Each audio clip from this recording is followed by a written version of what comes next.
This podcast is brought to you by the Association for Coaching, an international professional body which is advancing coaching in business and society worldwide. I am Maxine Bell, a coach, writer and artist, and your host for the latest AC podcast series, Let's Make Coaching Creative.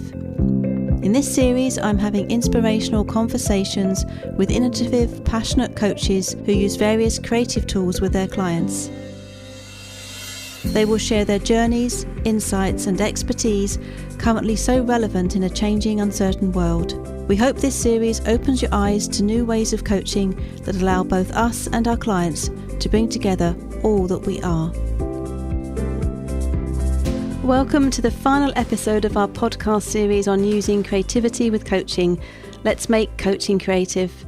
Today, we welcome back 4 out of our 10 guests for a panel discussion reflecting on what we've learnt and what the future holds for creative coaches. So I have with me Andréa Watts, who is my guest for Coaching with Collage.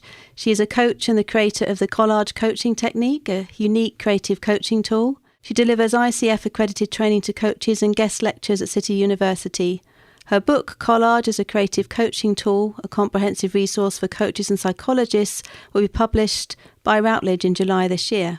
We also have Beth Clare McManus, a coaching psychologist and illustrator, who spoke about coaching psychology and creative experimentation. She has an MSc in organisational psychology, an MSc in applied positive psychology and coaching psychology, and completed some research in music and mark making and coaching supervision, and is also an EMCC accredited coach at senior practitioner level. Then we have Stephen Brown, an EMC accredited coach at senior practitioner level and holds a professional qualification through the Institute of Personal and Development at the IFS School of Finance and Academy in Executive Coaching Scotland. He is a director of Gemco Consultancy Limited, a facilitator and coach educator, and a re-emerging music composer and creator. He appeared alongside Oriol Manjumdar in the episode called Why Being Yourself as a Coach Matters, where they shared their music and poetry collaboration about the coaching journey. And my final guest today is Pearl Jordan, a coach, speaker, performance and wellbeing specialist and founder of the Rhythmic Remedy Performance and Wellbeing Technique, which is a multidisciplinary, holistic approach to personal and professional development, and appeared in the episode The Coaching Dance to Wellness. Welcome, everybody. Welcome.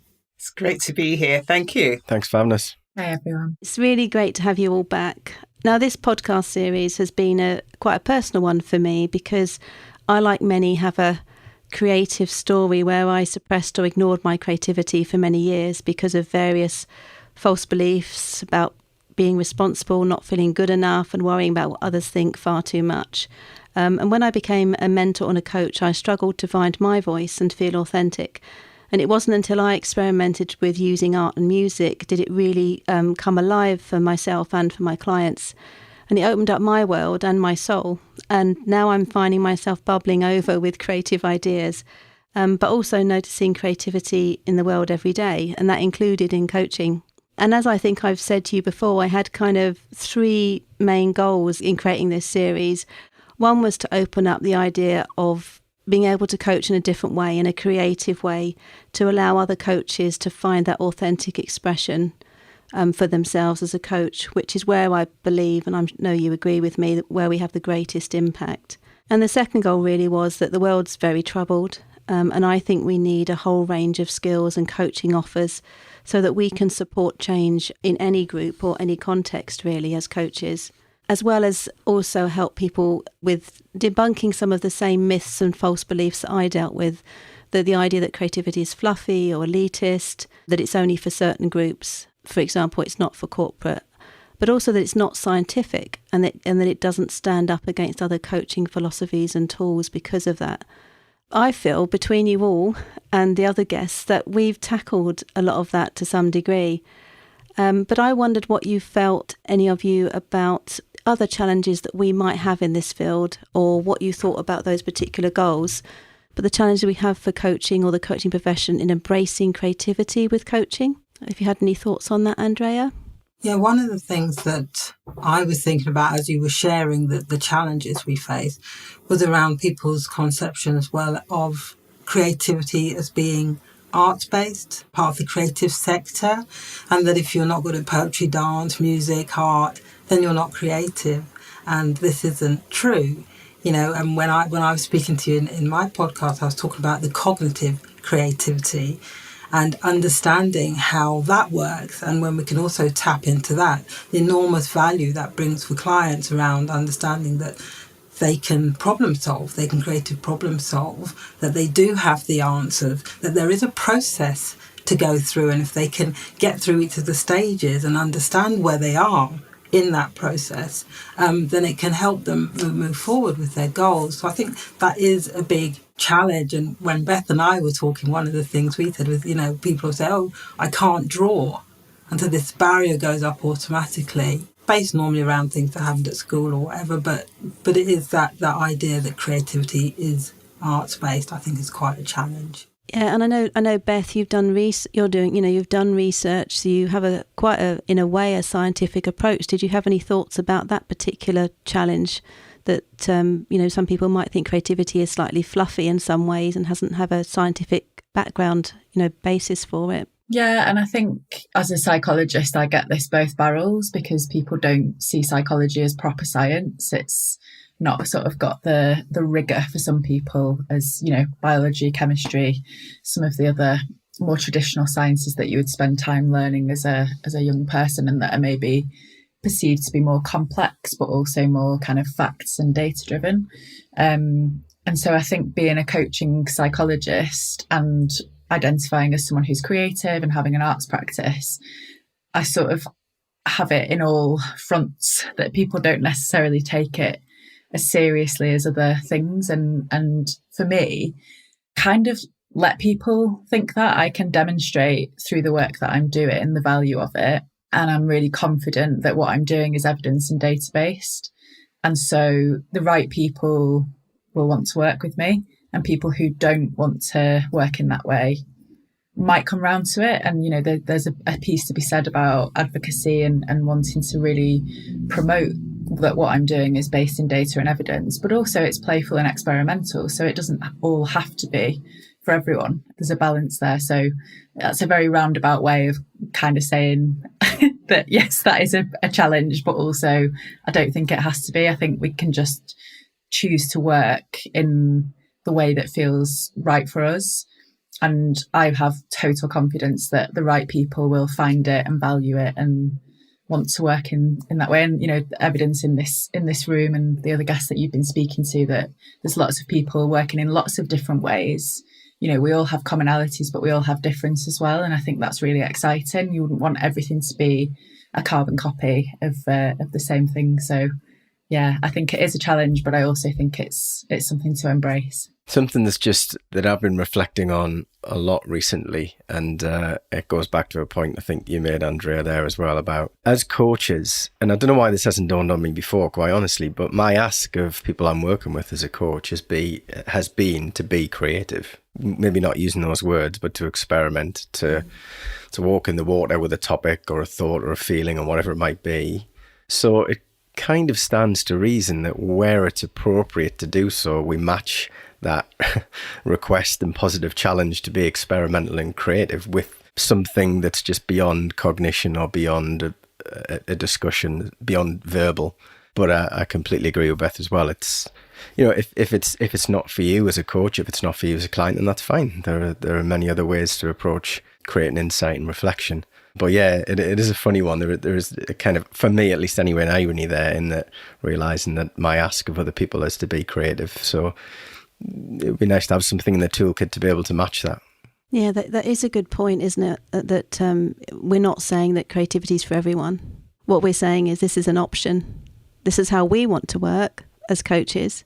This is an option for you as a client. And I know many of you do take this into the corporate world, and it's very well loved. When it is taken into the corporate world. So it's not, it's all separate. It works where it works. And for me, we're all born creative. So it's interesting that creativity can sit under the umbrella of the arts. And I work with dance. And we often say it's in a creative approach to working. But we're all born creative. We are all creatives, and it's how we use.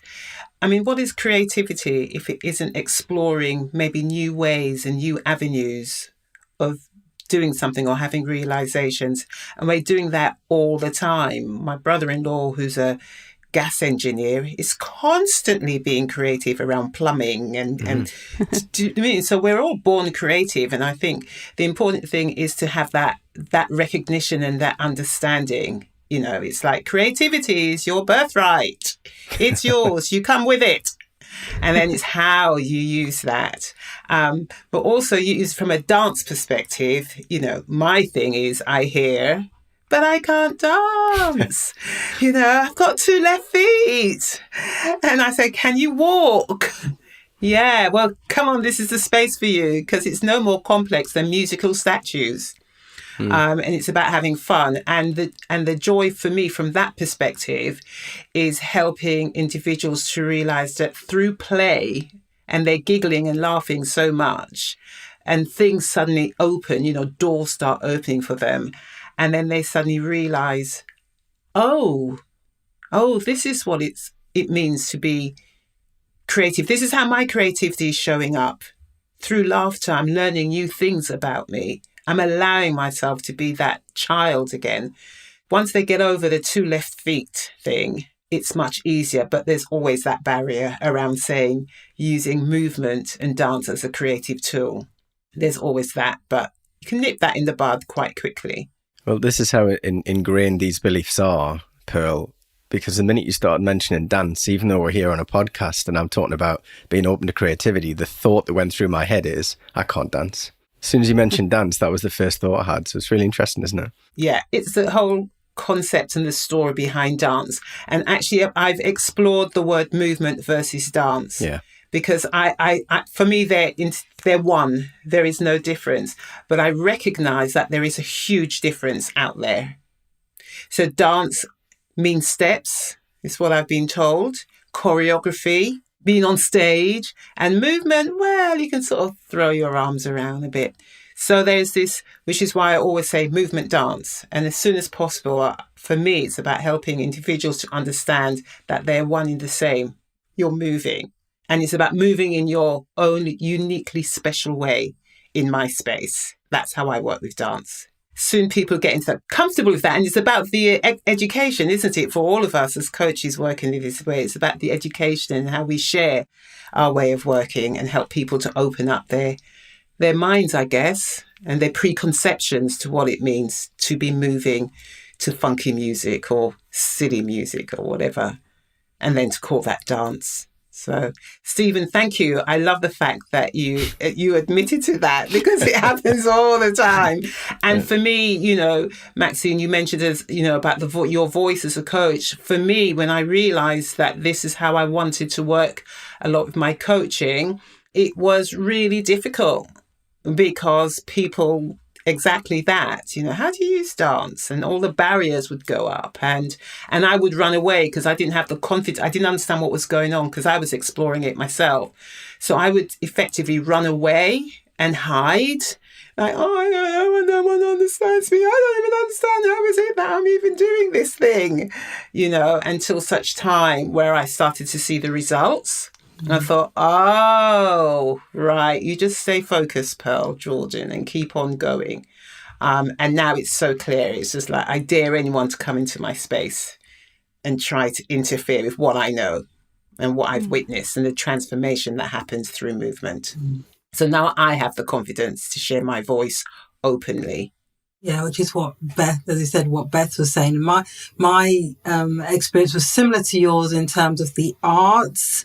Because while I'm very passionate about speaking about the cognitive side of creativity, because for me it maps perfectly onto the collage coaching technique, the three stages. And I won't talk about it now because I talk about it elsewhere. But when I first started, I wouldn't use the word art because I know that people would shy away from it because of that whole experience of school at art and people's art stories around I can't draw, as if that's the only kind of art, and being judged when actually art's objective. So I wouldn't use that word. I'd say collage, but I wouldn't attach it to art. And now I say arts-based because it's still owning the idea that it has its roots in art, but it's still recognising that the way I work with it, it's not about the end product. And art tends to be about the end product. It's about the process, that creative process. And as you were saying, Pearl, for me, the creative process is very much, and Stephen, you kind of alluded to this as well, about that being able to be with uncertainty, being able to take risks. And that's that play, isn't it? That's curiosity.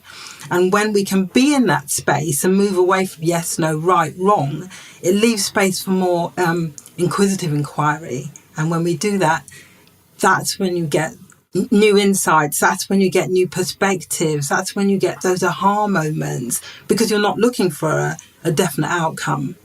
You're allowing yourself to explore and to just be with it as it is. And that's what that's the part that the arts draws in.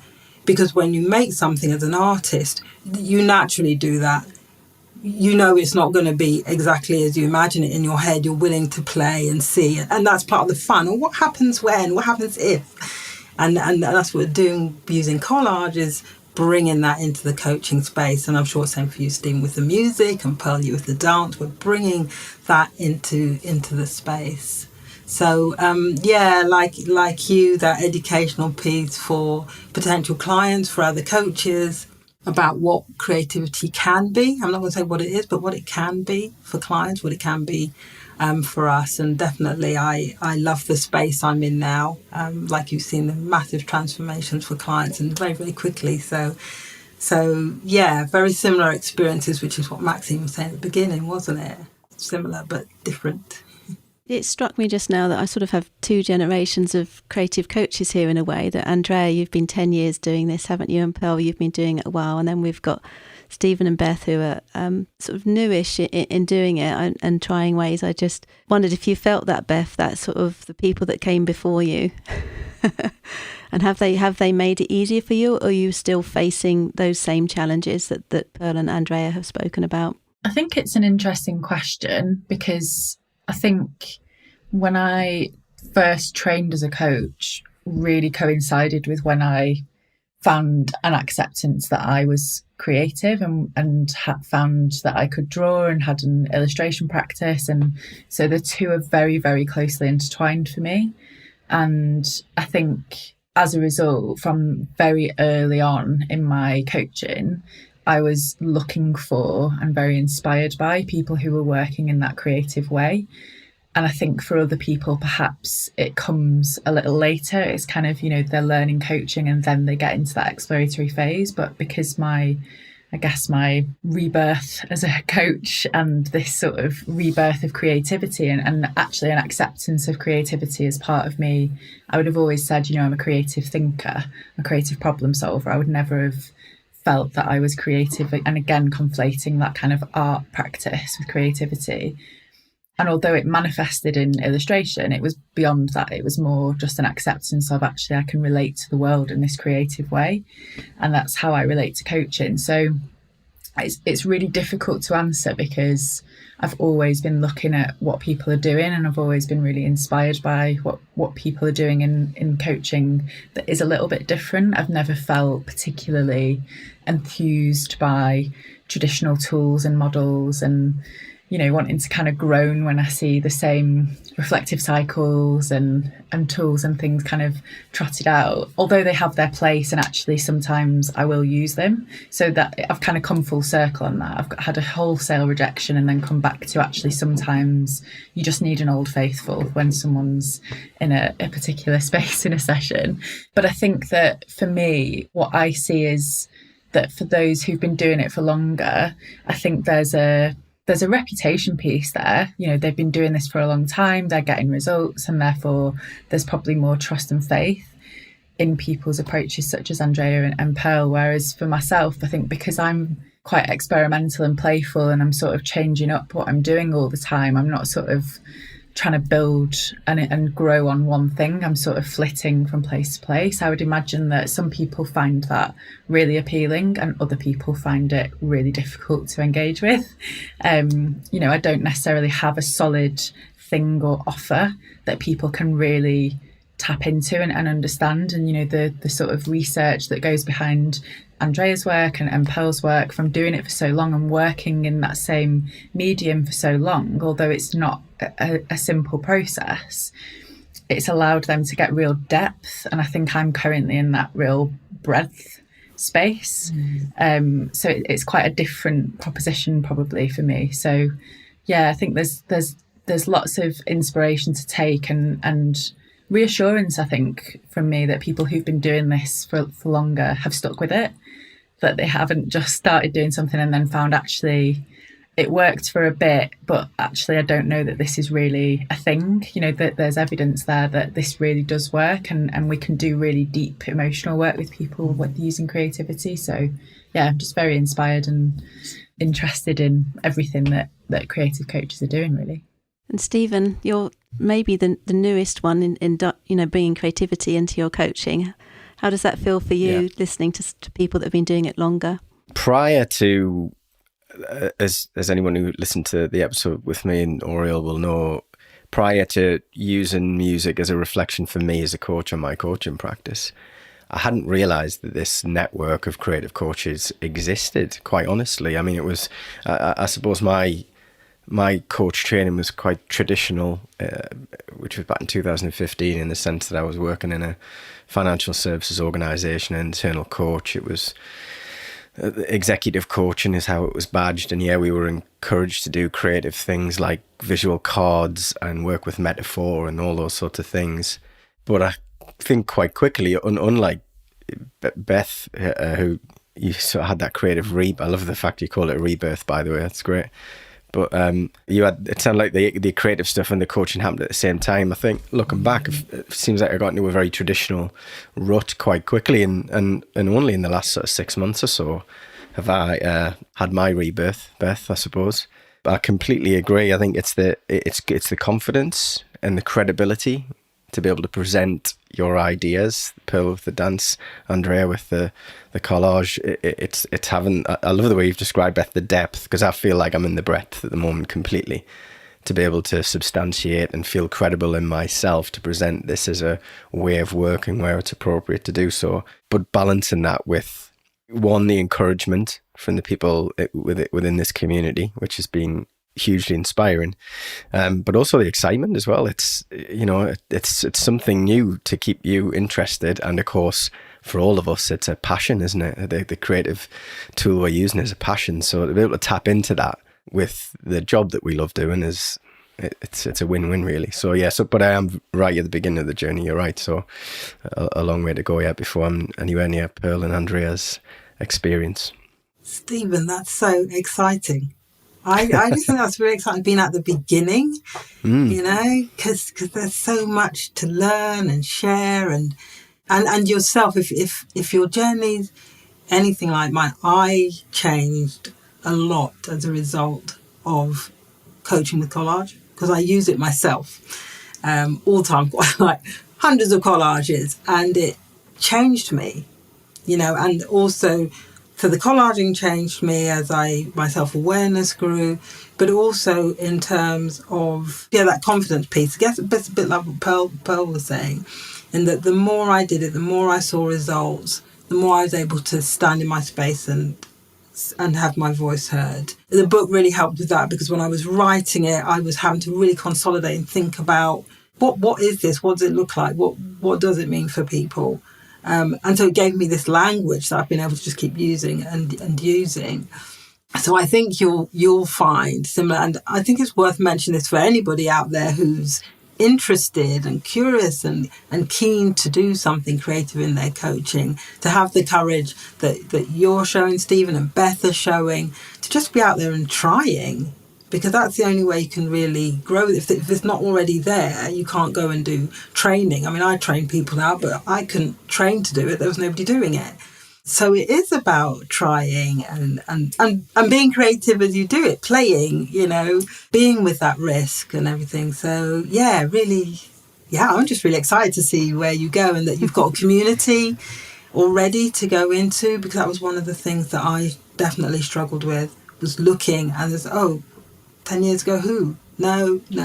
It was, that I missed. So it's really nice for me now as well, which is now that I'm excited because there's more people coaching creatively using creative tools. So yeah. Yeah, and what's amazing about being in the early stages is that there are no rules. There are no rules anyway when it's creative, but when you're in that early stage of exploring, it's your baby. So there are no rules. You can just, it's having fun. The only thing that I found was the outside influences, the fact that I was in the early stages, and way back then I didn't come across anyone who was working creatively in any kind of form with coaching.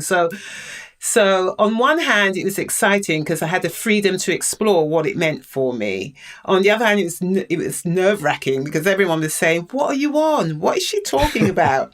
But in that space, on reflection, when I look back, I'm like, wow, what a amazing space to be in. No rules, my rules, all curves, all the time. Going wherever I choose to take it, because I'm going to allow myself. I think, Andrea, you mentioned this before about the curiosity of it and having the is it the confidence? Okay, having the faith and trust that it wouldn't be in your space if it didn't already exist. Does that make sense?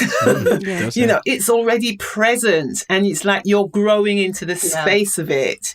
It's already present. And when I started to realize that more and more, I was like, you're already there. I just have to grow into you, into your skin, and allow myself to do that and keep on exploring. So that's the beauty of this time for you.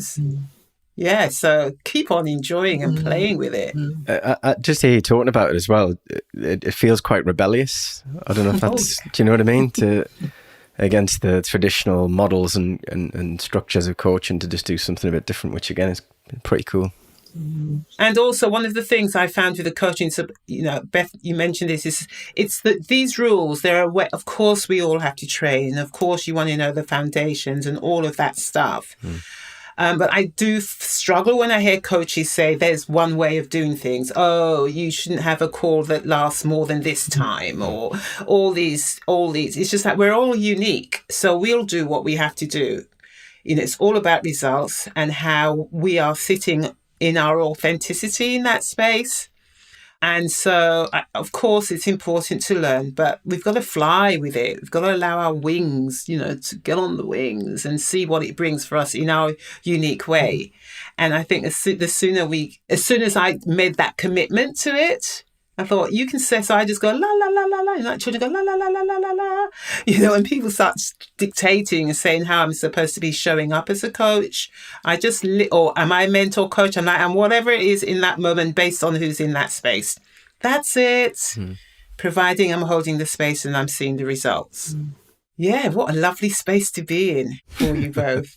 It's fantastic. I was going to ask Beth a question because you'd said about the breadth, and I totally get that, the breadth, because you're still looking and you may stay in this, doing different things. But I was going to ask if you could just share some of the different things you're doing. I'm aware of some of them, but I was wondering if you could share a few. Yeah, thanks, Andrea. So Maxine alluded to my research, which I speak about in the episode that we recorded, which is using music and mark making. And then I've been very inspired by Stephen and Oriel's collaboration and thinking about ways in which I might collaborate with other coaches and sort of bring some of my creativity into that space. I'm also doing a course at the moment on psychogeography, which is about how people relate to the built environment, typically cities, and kind of our emotional response to place, and the difference between space and place, as being spaces become places when we attach meaning to them. So I'm really playing with that idea and thinking about where coaching could take place, and really rejecting, I can't think of anywhere I'd rather do coaching less than in just a plain meeting room. So I'm really playing around with where coaching can happen, what are the boundaries of privacy in public spaces, and what could that ultimately look like. At the moment, I've been doing some coaching in art galleries and really thinking about actually giving people permission is something that's come up in these conversations, permission to be creative. I think meeting in an art gallery takes quite a lot of the expectation off the person to be creative because they're surrounded by art. So it's almost like the creative box is ticked by the environment, but I'm not using the art in a way that they might expect when we turn up. I'm using the space rather than the artworks themselves.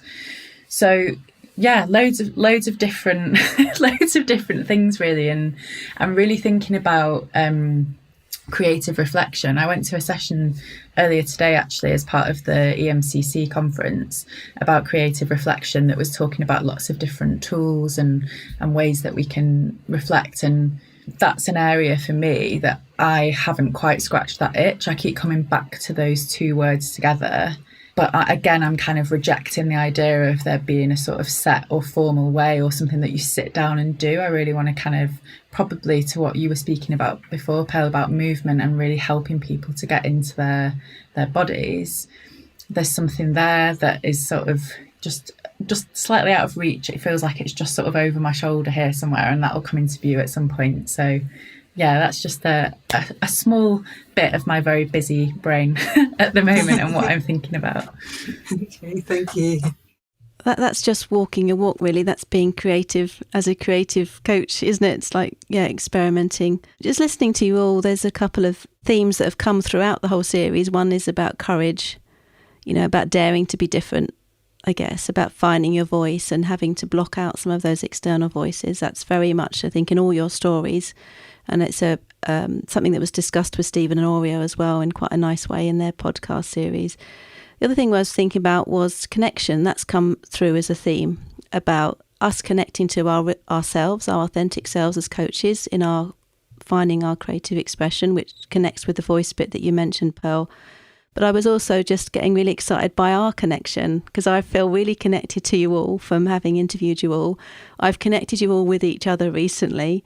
And we're sort of already thinking about what we can do with that in the future. As you said, Stephen, this network of creative coaches, to me, we've created a small one, but I know Beth's given me some other names. There's I'm discovering a whole lot more of creative coaching. And that in itself, to me, has been a real gift for us all, I think, in bringing that network, starting to build that network together, which, is very exciting. So I don't know how for you, it feels like a flame is getting lit and it's getting a bit bigger. I don't know if you've had any sort of feelings about that yourself. Yeah, I mean, certainly for me, I wouldn't have went on the creative reflection journey that I did. That is the reason why I'm here talking to you all on this podcast, really, without the encouragement of another creative coach in Oriel. So it's a heady mix of kind of, having the encouragement from others. It's a weird thing to say, but the word permission's come up, but not feeling like you have the permission to indulge in creativity unless others demonstrate that there's value and purpose in it. So yeah, I think it's massively valuable, and just speaking for myself, because as we've said, I'm right at the beginning of the journey. I wouldn't be here on this episode of the podcast without tapping into it, quite honestly. Yeah, and I've observed you, Stephen, in our conversations, I've seen the excitement in your face, and there's a sense of anticipation of where you don't know where this is leading yet, but there's this sense of anticipation. All you know is that the doors are sort of opening, conversations are starting. And it'd be really interesting to see you down the line in a year or two and see where you've taken this. I was even thinking as you were talking, with your collaboration, you wrote the music of the coaching journey. Oriel wrote the poem that went over the top of it called Pioneers, which describes the coaching thing. Beth has since illustrated the music meets poetry of you both, which is a lovely illustration. Now what we need is Pearl to create a dance. Yeah, absolutely. And Andrea to somehow throw a collage in with it, So it's kind of a metaphor for the growing network and the rise in, at the moment, what seems in creative coaching. And I just wondered if you had any thoughts about why this is happening now at this time. Why is there this rise in creative coaching? Is there anything you think that's anticipated this happening? I thought about this question because you put it to us before, and I couldn't actually put my finger on it, but I do remember somebody saying that they felt that COVID had a part in it. that in that time where lots of people were saying, I had time out, I had time to reflect because they were furloughed or whatever, or they had to change their coaching practice because they couldn't coach what they would normally, that it made people question everything that was traditional, all our norms, ways of working, full stop. And that those of us who were already using creative coaching were on the scene anyway, that people then started to gravitate, well, this is something different. What about this? And this is something different over here. Anna, she, they're doing art and go, this is different. Andrea over here, Pearl. They were saying that's what they think was the reason.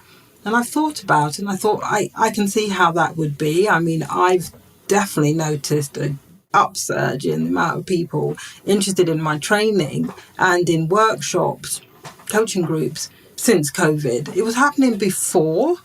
It was starting to build up anyway, but then COVID came and it's like, whoa. And I don't know if other coaches are using online platforms, but for me, being able to deliver coaching with collage online also has helped. It's meant I can coach internationally. It means I can reach more people, even in the UK, who wouldn't be able to do it. I can do different times and things like that. So I think that's helped in terms of people being able to access it.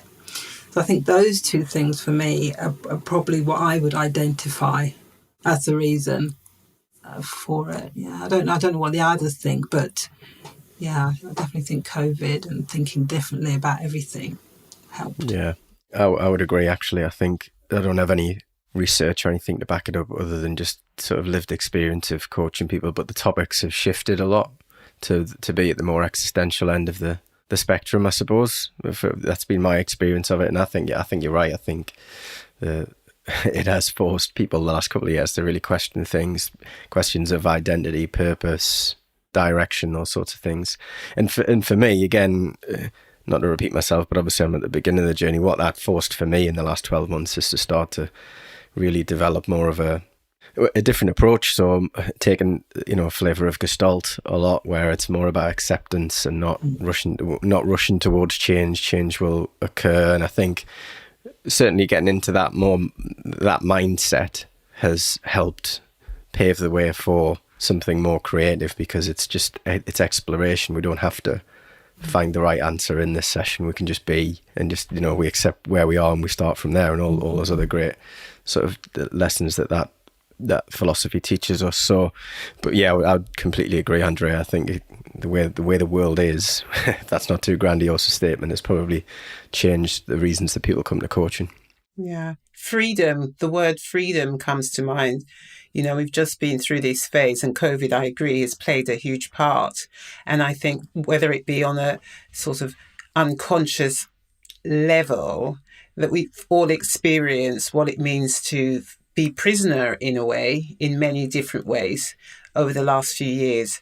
And creativity is all about freedom of expression, isn't it? So I think that freedom is playing its part in the world that we're in today, a sense of freedom, be that expression, be that whatever that might mean, against the traditional, moving through, allowing oneself to be boundless in a way, unbound to explore life and be who they are. So I think that's very much in this space.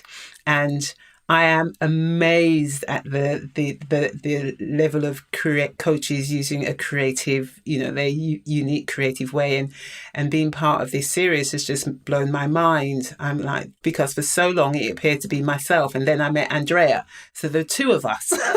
It felt like for ages. So it's just wonderful to come across all these creative coaches. I'm like, wow, we're part of this huge family, this community of people. And I think also there's a time and a place. I think there's a time and a place as part of the universal law, and we're in the place where we are ready to play and allow ourselves, to just breathe and be and not be restricted so much. If nothing else, that's what this time has taught many of us and given us the opportunity to be open to, freedom. I hear George Michael, freedom. Stop it. I was going to start singing then. But, I can do harmony if you want. Can you do harmony? Freedom. Freedom. I can't really. Well, I think a sense of freedom is playing its part. We're all whooping. And so that allows for us to shine and come out of the woodwork as well. I think for what I've noticed is I think there is a seeking for more truth, whether that's your personal truth or more truth and depth of meaning in the world. We've had a lot of exposure of lies and masks and facades and all sorts of stuff the last few years. And I think it's been really good. I think it's uncomfortable, but it needs to be. So I think part of that is this seeking for truth. So what's true for me? What do I really think? What do I really feel? What do I really want? And people are going to coaches for that. And that also demands of us as coaches to be the same. How do I want to be a coach? How do I want to coach? What makes me alive that's then going to inspire my clients to, find what makes them feel alive? Yeah, as you say that, Maxine, and as Pearl was speaking, the word that was coming to me was authentic. Because we keep, I don't know about anybody else, but, I use LinkedIn and over again, you keep seeing the word authenticity, which really taps into what Stephen was saying about why people are coming to coaching now and the kind of questions they're asking, the why, the more existential type questions. And I think that's another reason that creative approaches within coaching have seen a growing interest, because it does allow for that, both as the coach who's embracing a more creative approach within their practice, and for the client as they use these tools and approaches. Definitely, like you were saying, Maxine, who do I want to be? How do I want to be is a big part of definitely when you work with collage, is how am I going to be as I go towards my intentions and my aspirations and the life I choose to live. What are my values? What is my story? What is my truth? Not the society's truth, not my parents' truth, not my boss. What's my truth? And being able to see that and then work with the images that they gather. So yeah, definitely, I think the idea of authenticity is part of it too. I was just saying, and it's also wonderful as a coach to find your own language around authenticity. So, for example, I am speaking authenticity, but for me, it's about what's your dance? What's your truth? Are you tuning into your inner DJ? Those kinds of languages that help open up one's view of things, because when you start thinking in that way, and then I say, and ultimately I'm talking about your truth and showing up with your authentic selves. And I think that's also the wonderful thing about being a creative coach, if I'm using that term, because it allows us to share that in our medium in whatever way we want to, as providing it takes one back to the heart of who they are and remembering, because that's what happens in our spaces, isn't it? It's the art of remembering what you already know, but somehow you've forgotten, because there's a lot of gunk in the space, Yeah. I was also thinking, Beth, because you're psychology based, with the field of psychology almost is plays a part, obviously, people's psychology and how people are feeling and thinking while all these things are going on and where they want to go. It must be interesting for you as well to see what's going on with psychology in the current times, as well as the creativity aspect. Yeah, and I think for me, a bit like when we had a conversation, Maxine, and I was saying, well, like, coaching is creative, it's not a question. For me, all coaching is underpinned by psychology, whether we're intentional about it or otherwise, because we're dealing with people's thoughts and feelings and memories, and all of that is psychology.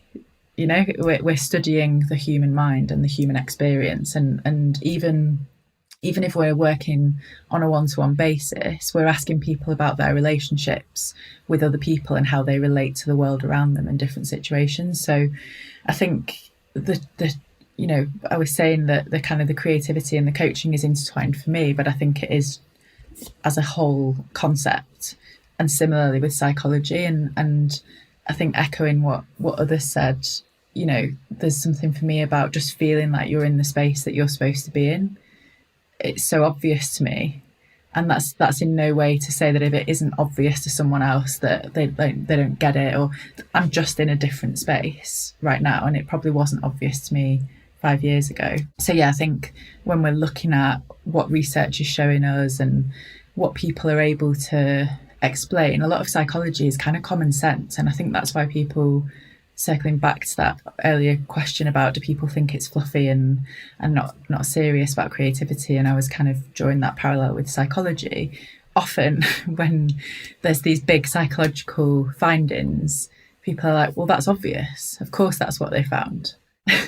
But that's because we're constantly striving to make sense of our lives and our relationships and what's going on. And I think I went to a workshop last night, actually, about ambiguity, and they were talking about a psychological study that showed that our stress is highest when we are the most uncertain. So if we don't know what's coming, our stress peaks to the point that, we would almost rather know that something bad is coming than not know what's coming, if that makes sense. And I've really been thinking about that today, and thinking about how strongly that relates to coaching, that often people come to coaching because they have an unknown, they have a question about their future, and they might know what they want, but they don't know if they're going to get there or how to get there or if it's possible. And, they're dealing with a lot of uncertainty, and that's feeling difficult and challenging and stressful, and emotions are heightened. And that's where I think creativity in coaching can help us to do our best work as coaches. We're really in that space with people, and we're really helping them get out of just that thinking brain, which so often just leads us to worry and doom and, that more negative experience. So yeah, I think there's lots of exciting stuff happening in coaching, in psychology, in our awareness of what humans are capable of. We've got artificial intelligence knocking on the door and bringing all sorts of new questions, like both ethical and also super interesting, advances and things that people are doing. We've had robot therapists since the 1950s, and they're getting more and more advanced. And there's all sorts of stuff that comes up when we start going down that path as well. So yeah, I think there's just almost too much interesting stuff happening that we could tap into out there. I think that one of the things that came over in all our conversations with creativity was that creativity takes people a bit deeper. It takes them a bit more into emotional space, which from my experience of working with people for 30 plus years, to me is the key point of change, when we connect with the truth sometimes of emotions, whether they're emotions that are what I would call ones in error that we've inherited through our upbringing or whatever, or whether it's the emotions of what do I want, if it's, we deal with fear a lot in coaching, don't we? We deal with people's fears and blocks. And I think for Stephen, you said that about your music creation, that I imagine that was an emotional journey. There was a sensitivity and vulnerability in what you created, but that depth is what's given it that meaning, and it's made it, it's not just a series of notes, it's got meaning. And I think that's what creativity and coaching does, isn't it? Creates that emotional connection as well, which is so important because we're humans, and that's the core of us, is the emotional aspect of us. Yeah, no, I agree completely. I think in the reflection that I did musically, it all came very naturally and very intuitively to express thoughts and feelings through music.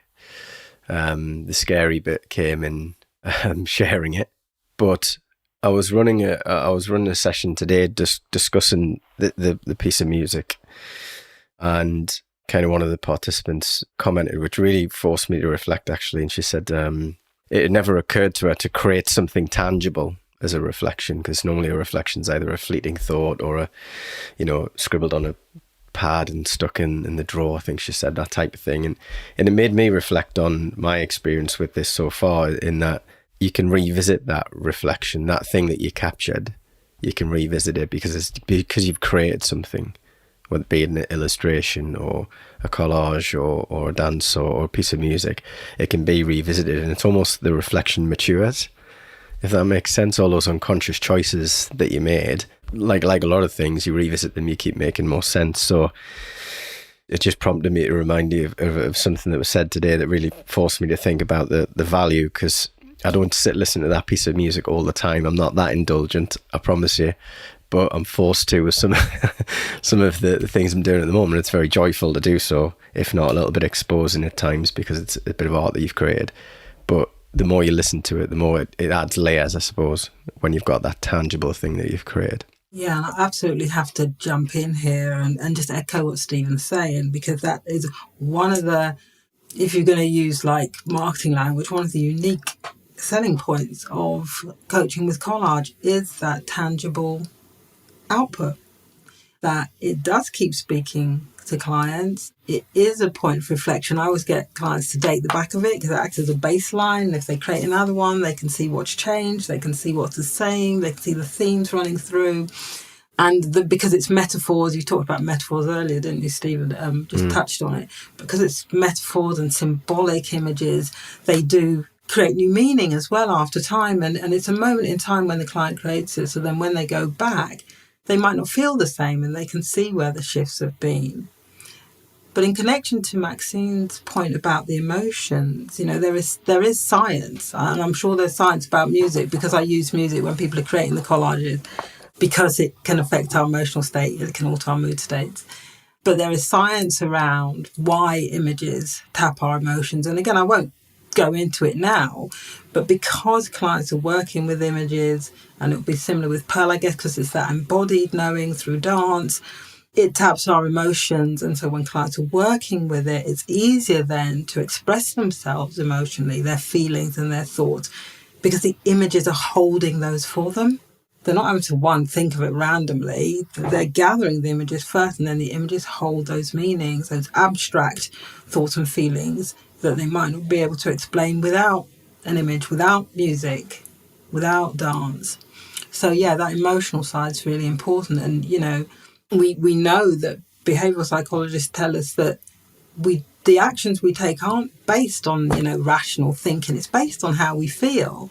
So if we can help clients understand their feelings and what's underpinning their behaviours and their responses, those feelings, whether they're blocks, past traumas or experiences, whatever it is, memories, then that's got to be a good thing. And I think that helps with more meaningful and sustainable change. It's not superficial because you have gone deep into people's whys, I guess. Yeah. Yeah, absolutely. I completely agree. I mean, I had to bring more, like you, Andrea, I'd worked in social care and other places like that, and worked with trauma a lot and other situations, and know for certain that, you know, tapping that bit deeper does create better change. And I think that embodied approach that you have, Pearl, where you're moving dance, I think that being embodied is very important for trauma recovery, for instance. You have to return. A lot of people are very fragmented by what their experiences in life, and getting back into our body, whether that's through dance or music or art or even place, maybe, Beth, then is a really important part of change and recovery for people. So yeah, it's very valuable. And that's one of the really exciting, you know, elements of what you're all doing. So just thinking about that, there's this kind of buzz in the air at the moment, certainly in the group that we're in. I don't know if that's actually out in the world or I'm just feeling that. Where do you see the future of coaching with creativity going? I know where I would accept it as okay, this is really boring and this is sort of like going a bit linear, but I just heard in my head accepted as the norm. And when I had a jazz dance company many moons ago, it definitely wasn't accepted as the norm. And we came across a lot of challenges because it wasn't considered elitist enough. And so it was really, really difficult. And I look at street dance today and see how street dance is just part of the norm. Now, with diversity and all the street dance groups and musicals and everything. And I look at that and I go, that is just so much part of our everyday today. And that is amazing to see, because I was way back when that wasn't the case. We spent our whole time trying to convince the powers that be that it was worth exploring this and having it as part of the norm. So I think from creative coaching becomes part of the norm from that respect, whilst holding on to the whole the whole, it's still again within the curves, but it's the norm within the curve, if that makes sense. Yeah, makes sense. Yeah, no, that does make sense. And we don't even have to have these conversations. It's so normal that these conversations are like, why would you have a conversation? It's just normal. Every day. Yay, we get that. Yeah, I guess adding on to what Pearl says is, I would just like to see it normalised.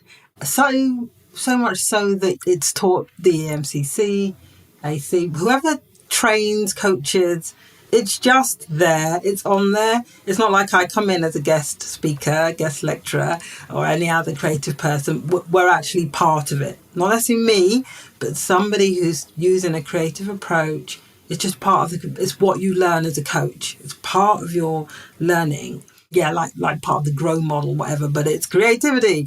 That'd be great. And, I have my own personal vision, and I guess it's a vision for creative coaches generally, and mine is just to see the collage coaching technique used as a tool globally, right? Globally. And that's Pearl's normalization, because then it will be used wherever, anybody, because it's just commonplace, but not because it's not common. It's just amazing, as are all these approaches, because they all have similar effects. They just do it differently. And so the more people who can bring different creative approaches, Beth with all the different things that she's trying, Stephen with music, Pearl dance, the others who aren't here with us this evening, the more people that do it, the more different types of creative approaches there will be, and the more choices for our clients, and the more breakthroughs and the more insights, the more growth and all that it brings. So, yeah, I just like to see it just taken into coaching as part of what you learn, whichever one. And it will be. Just thought I'd just say that now. Yeah. It will be. It already is. It already is, Andrea. Yeah, we will see that day. Yeah, I was going to say that the fact that we're all here talking about it is evidence of that, isn't it, really? The fact that the Association for Coaching and Maxine has had a series on it with lots of different people at different stages of it is evidence of it. And, I see that the coaching community at large is growing all the time. It's still a young industry, relatively speaking, but it's going through massive growth. So there's so much space for what I consider the sort of exciting and glamorous part of coaching, which is creativity, to grow as well. I just think they'll, possibly like me, my journey, there'll be people who will still be concerned with structure and following the sort of more standard traditional structures of coaching. But I think people will start to look for more, and I think creativity offers that. So yeah, I can only see it getting bigger, and just hope I'm still a part of it, really. I really have to say to Stephen, you will be. I just have to say that, right? If you have a passion for it, just keep at it. I promise you will be. And you seem to have. So yeah, I'll see you in like 10 years. Thanks, Andrea. I think for me, when you asked the question, and as Pearl was talking, I was already halfway through writing down the word acceptance. So I think very aligned with your view. There's a sort of beautiful balance somewhere between it being really highly valued but also seen as equal and equally as valid as other approaches to coaching and other kind of evidence-based approaches to coaching, because I think that's something, maybe going back to that fluffy question, maybe people don't think it's got the evidence base, and it just absolutely does. I think there's definitely something there. I think there's also something for me in terms of the future about that shift in language, and it's interesting. So Pearl, you were talking about that dance versus movement, and Andrea, I know you've kind of arts and kind of really struggled, and I also had that same thing with drawing and mark making, and does it include or exclude or make things accessible? And I think at the moment creative coaching feels like for some people it's quite intangible, and I think that it would be great if in the future there's that shift where people just saw it as, like an offer, like team coaching or whatever, that creative coaching was also, equally valid, equally available, that it's an option, it's on the table. I don't need my clients to be creative, and I also don't necessarily need to work creatively with them for the coaching to be a creative and co-created process. So yeah, there's something probably, again, quite boring, but about the semantics of creativity. I don't want it to lose its shininess, but I want people to feel that they can pick it up and kind of get hold of it as well. It's interesting because I never use the expression creative coaching or creative, because to label that will bring other stuff into the space based on what our preconceived ideas and stuff. I know it's a creative process that's in the space, but I never use that language. It's interesting. You've just helped me realize that. I never use that. I'll use that language here or with other creative coaches or artist friends or whatever. But in my workspace, I never use the expression because it's like using the word dance, for example. It could bring stuff in the space that's not necessary. And I think that holding the intention for us all to have the most creative experience brings it into the space without having to actually say the word. Is about the power of the intention for me. So I never actually use the expression creative coaching. I'm going to start writing it down though now. But do you know what I mean? Because for me, it's about the freedom in the space. So that I was going to say give permission. I don't mean that, but and neither is the word allowing, but it allows for the permission to be free without thinking, I need to be creative, or do you know what I mean? So it's I never use the expression. We're in the space and where I will say, okay, let's dance, even if we're dancing now, having this conversation. To me, that's a dance. And I'm holding that intention that we all dance together. But yeah, it just made me realize I don't actually bring the expression into the space for lots of reasons, I guess. Yeah, just so that it's an open space, open, clear, blank page in a way, blank page. I'm similar. I think my website says coaching creatively with collage, but I just say Andréa Watts, coaching with collage. I don't describe myself as a creative coach because when I've Googled it, it's all coaches who are teaching people how to be creative. That's not what I'm doing. And I don't think you need to teach people to be creative. We are all creative. It's about nurturing and helping people understand their creativity and how it might manifest, whether it's an art-based thing or whether, as you said, the example you gave about your brother, how it manifests for them and how they can embrace their version of creativity. So yes, I don't tend to use it either. And it's interesting that you said, you see this as a dance. To me, we're a living collage. We're all separate pieces, but we're all together and we interconnect and there's patterns and relationships. So, that's kind of where I've been at. Maybe Stephen sees this as little musical notes or something. Electronic Ironically, ones. Andréa, electronic ones, like a techno track, maybe not. But interestingly, with the collage thing, I treat the music thing a little bit like a collage. It's just selecting, different pieces of instrumentation and melody and rhythm and creating a patchwork of things and trying to make sense of it and, all that sort of stuff. So, yeah. Yeah, definitely. I think also in one of the conversations it was mentioned that when I'd looked for coaches working creatively that I'd mostly come across women. And then since then have had a few men as well. I know that Beth's given me a couple and a couple have actually approached me after seeing the series.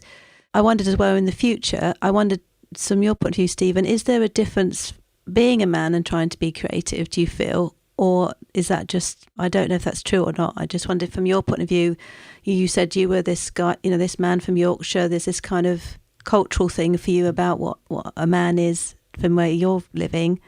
Does that impacting you at all? I think so, and a bit further north than Yorkshire, the northeast, but yes. Oh, yeah, sorry. I think so. I mean, no, that's all right. I toned down the Geordie accent. That's why otherwise I'd be illegible to everybody anyway. So I think, again, I'm just kind of giving my perspective of what I've seen in the industry in the last 7 years or whatever it is. There probably is more female representation in coaching than there is men. That's been my experience of it, so maybe that plays a part. Yeah, I think culturally, as I briefly touched on in the in the episode of the podcast, then, you know, sort of working class background, northeast of England, there isn't much overt sensitivity or talking about feelings or things like that, you know. So I think that does definitely play a part. But as soon as I say that, you know, I have to catch myself with these sort of stereotypes, because last week I was invited to Centre of Newcastle, a session on creating art installations and conceptual art and sound design and all this sort of stuff. And it was two local lads from a similar background to me, very artistic, had travelled the world and were doing all this wonderful work with art, with expression and concepts and all this sort of stuff as well. So yeah, I think it's wrong to pigeonhole, but I think that's probably been my experience of it, that I've had to probably break a few of my own sort of norms, I suppose, of growing up where I grew up to be a bit more expressive and open and curious as well about these sorts of things, I suppose. Yeah, I guess that we all carry different gender wounds and belief systems in, you know, anyway, when it comes to any kind of particular career path we might choose. We all come across some of those belief systems, and different generations will have different ones as well. So it would be nice to see a future where gender and race, you know, we're just humans sitting in a room together, sharing stories, you know, in that way. That's a nice future. But yeah, it's been, I mean, I love your ambition for the future, in it all being norm and it being global, Andrea, to be normal as well. I think this conversation's been hugely inspiring and very thought-provoking, so thank you so much for joining me. It's been a real honour to do this series. It's certainly had a personal effect on me. I feel like I've made some new friends and some new connections as well. And I hope that our listeners have gained as much as we've have as well from even talking, but learn lots of things, and hopefully it will just allow them to explore and play as well. So thank you so much. Thank you for the opportunity, Maxine. Yeah, thank you, Maxine. It's been great and lovely to meet you, Beth and Stephen, and of course, Andrea. Lovely to meet you all too. Thanks, Maxine. And yeah, I've really enjoyed chatting with you, Pearl, Stephen and Beth. It's really a pleasure. Yeah, thank you. Yeah, thank you all so much. It's been an absolutely inspirational. I'll probably be reflecting on this for weeks at least. So yeah, thank you so much. Thanks for listening to another podcast by the Association for Coaching. I have been Maxine Bell. For 20 years, the AC's purpose has been to inspire and champion coaching excellence, advance the coaching profession, and make a sustainable difference to individuals, organisations and society. To find out more about the Association for Coaching and our member benefits, follow us on LinkedIn or explore our website at associationforcoaching.com. You can keep up to date with our latest podcast episodes, enjoy the wealth of digital learning offerings, and gain insights from our Coaching Perspectives magazine.